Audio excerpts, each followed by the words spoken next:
Alright, hey everyone, it's me again, Cass, and I'm going to be doing another story time today while you watch a commission that I recently worked on in the background. This is definitely a weird story. It's of the time that we let a woman in the middle of the night and found out that she had an extensive criminal record and that she actually might have been casing our house and not actually abandoned in the cold. So, yeah, we're gonna get into that. So, I don't know about anybody else, but I know for me, as an artist who has to stare at a canvas for sometimes upwards of 8 hours a day, I listen to a lot of things, like basically anything I can get my hands on, and for a long time, one of my favorite things to listen to while working has been scary stories. I'm just kind of a horror geek. And, in a lot of the quote unquote true horror story compilations that you'll find on YouTube, you always hear about people being kind to the wrong people and dealing with the consequences of that.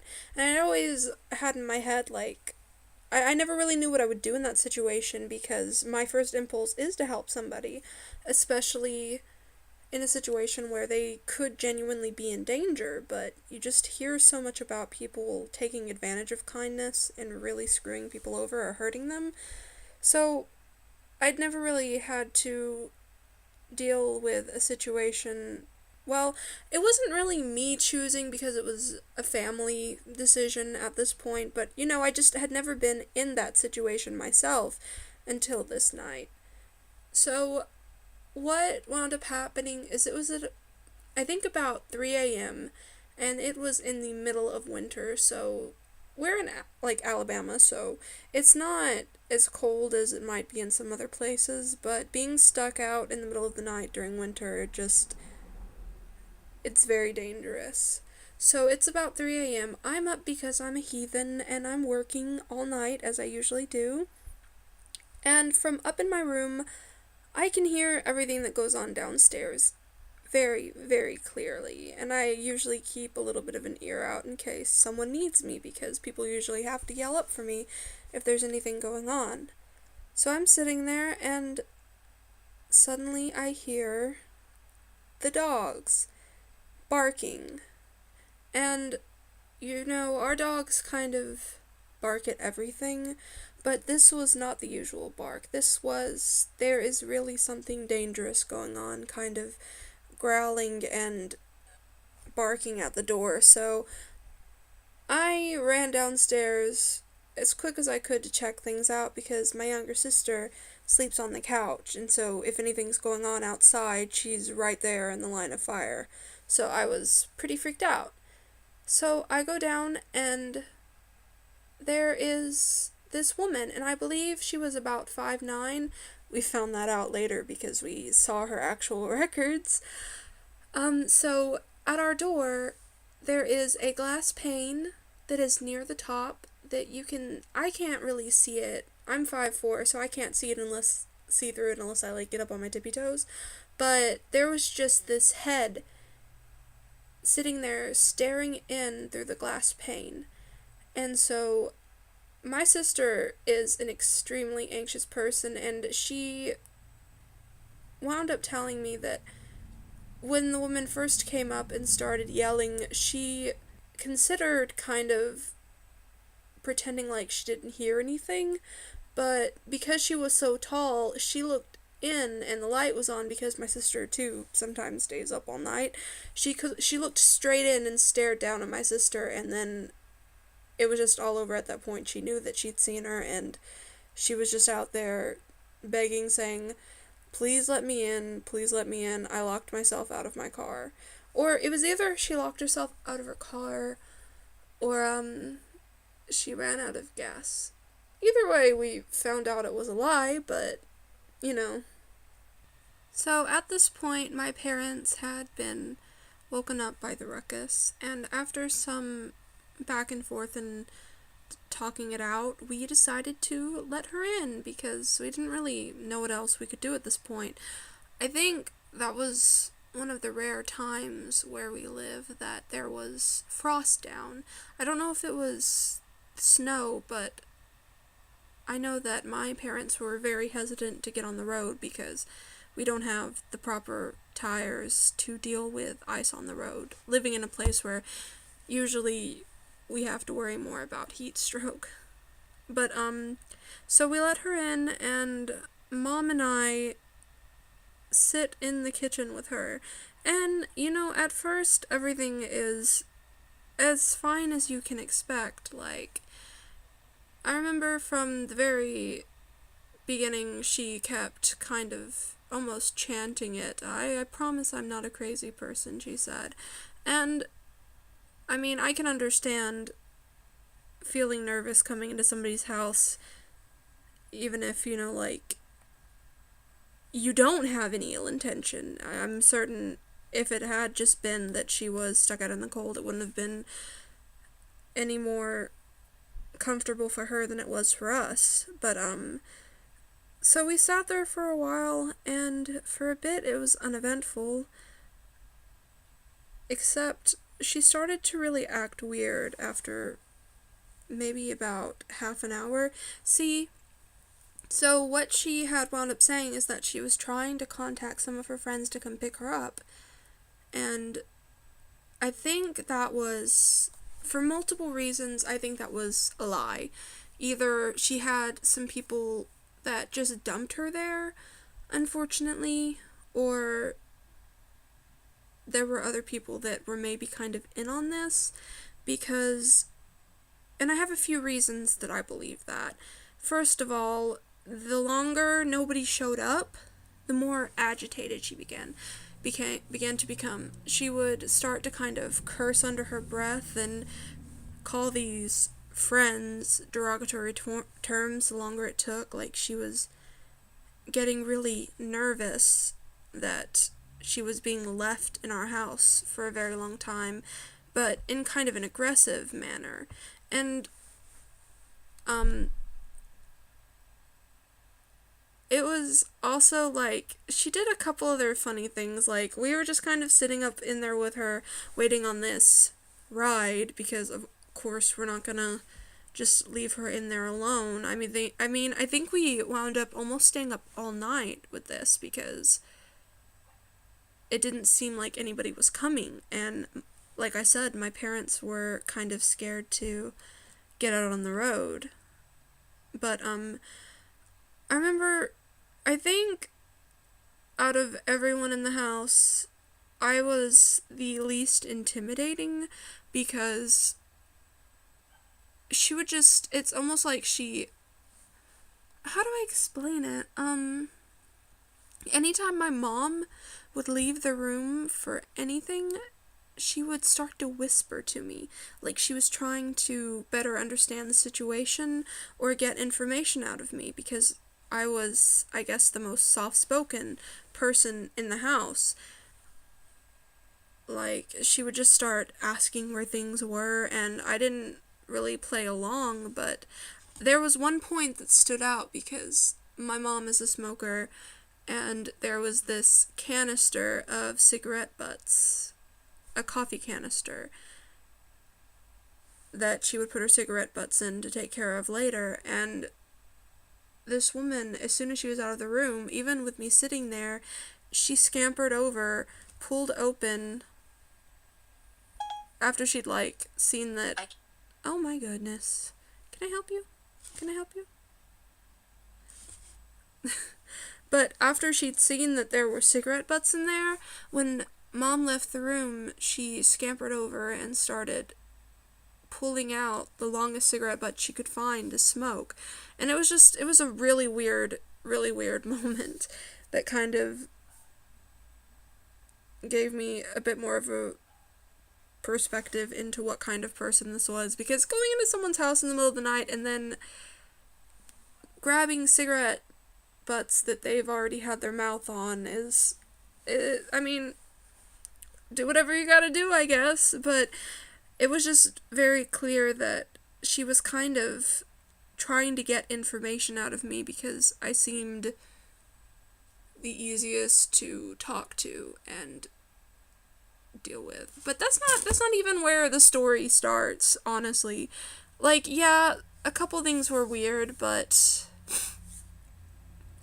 it wasn't until her and Mom exchanged Facebook information that things really got interesting is one way to put it. After a couple hours, her and Mom started talking back and forth a bit more, and she wound up giving Mom her full name. And I didn't know what Mom was doing. I thought she was just being polite, but they add each other on Facebook, and around this time, like I said, she had been getting more and more kind of hostile towards her friends that were supposed to pick her up. Like, she was cursing at her phone, shaking, getting angry, and my sister actually noticed something kind of interesting. All this time, she was over there kind of huddled over. I had gotten her some hot chocolate to kind of warm her up, so she was huddled over there with her hot chocolate, and when my sister walked by, she looked down, and all this time she'd been pretending to text people. There was nothing up. She was just tapping away at nothing on her phone. And the longer it went on, like I said, the more aggressive she became, the more she started to lash out and say pretty explicit things about these friends that were supposed to be coming to pick her up. So that was pretty weird. But then I could see Mom was over on her laptop, and I could see that she was becoming really tense. And so she leaves and goes into the bedroom to talk to my stepdad, and when she comes back, she tells the woman, "We're gonna drive you to a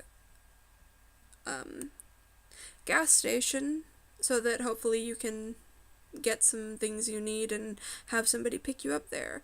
And like I said, my mom had not wanted us out on the road, but suddenly she was like, "All right, we're getting you out of here."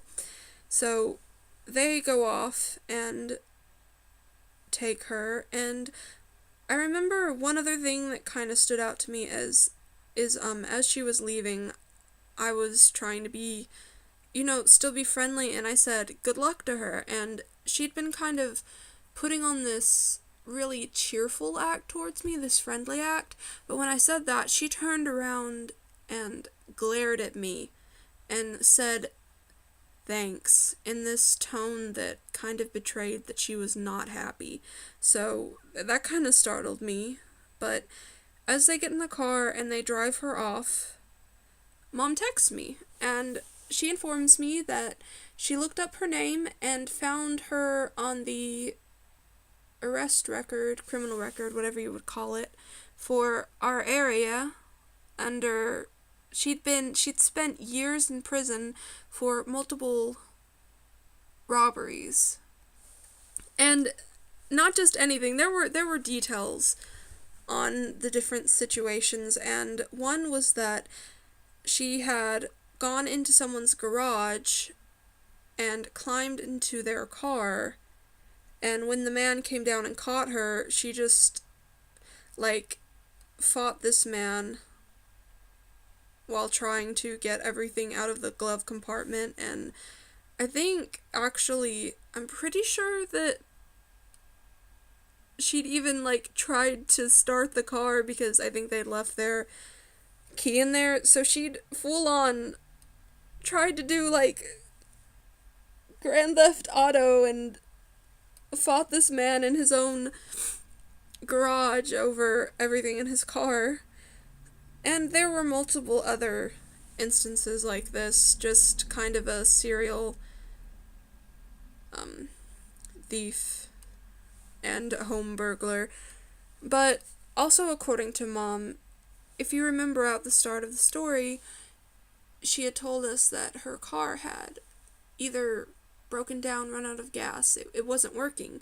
But when they took her out and, they were about to take her off to the gas station. There was no car. She went over into one of our neighbors' yards and picked up her purse from behind a bush. So there was that.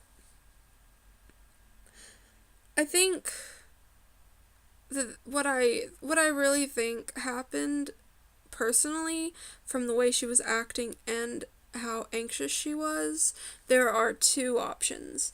Either she really was in trouble because somebody dumped her there, but she was doing something a little bit not great, so being in someone else's house with no one to pick her up made her very nervous. Or there's the second option, and that is that she was looking for a house to kind of case. Because there's a very big chance that she went around to a couple houses before she got to ours, and I don't think any of our neighbors would have given her any attention, no matter how much she kind of banged on the door.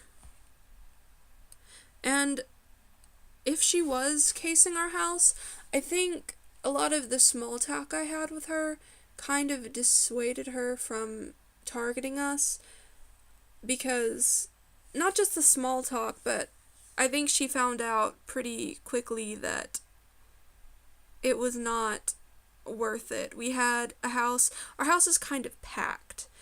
We're kind of like every room has someone in it, even the living room, and we have big dogs, and not only that, but during casual conversation I told her that I'm always home, I work from home, which might have been a kind of stupid thing to tell a stranger, but at the very least it let her know that there was always someone home. And I mean, I don't really know. There's honestly a really big chance that despite what kind of person she is, she could have very well have been in a very tough spot where no one was going to pick her up and she was dropped off and kind of honestly left to die with how the weather was.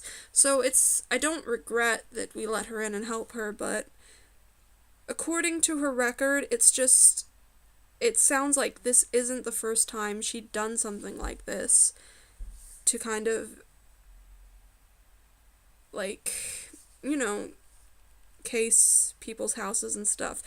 Just according to her record, she'd been in a lot of homes where she was not welcome, and she found her way into ours because we were very nice. And also she was very tall and could see that we were in there. Well, I hope that was an interesting story time. It was definitely an interesting situation for me, and it's the first time anything like that had ever happened. I think it's really sad because I don't want there to be any kind of, like, for the lesson here to be not to help people, because if I had to go back, I can't imagine not helping somebody who's left out in the cold. But I guess the lesson would be to be careful. Never do something like that if you're alone. Never put yourself in a situation where you feel like you will be in trouble. We had a lot of people together, a lot of large, intimidating animals, and so that's kind of what I want to get across. Like, don't put yourself in danger, but it is good to help people when you feel like you're in a safe situation to do it. Also, one thing that I've heard that I think would be a nice little tidbit to tack on here. Sometimes you have people that look like they are in trouble on the side of the road, and you might be alone in your car, you might feel unsafe, but you want to help. I've heard people say that it is a very good practice to take your window down just enough to hear them, and then ask them if they need help and call the police if needed, and kind of, just see about the situation, because there are a lot of situations of like people taking advantage of you in your car as well. I've heard a lot of those. But if you're alone or you're unsafe, it's definitely a good idea not to feel pressured, and if nothing else, calling for help for them is also a help. So yeah, this is a rambly video, but I wanted to get something out because it's been a little while since I posted a speed paint, and even if I was a little bit jumbled and a little bit all over the place, I hope that you enjoyed, and maybe next time I'll have more time to really sit down and tell you a longer story time. Alright, bye-bye.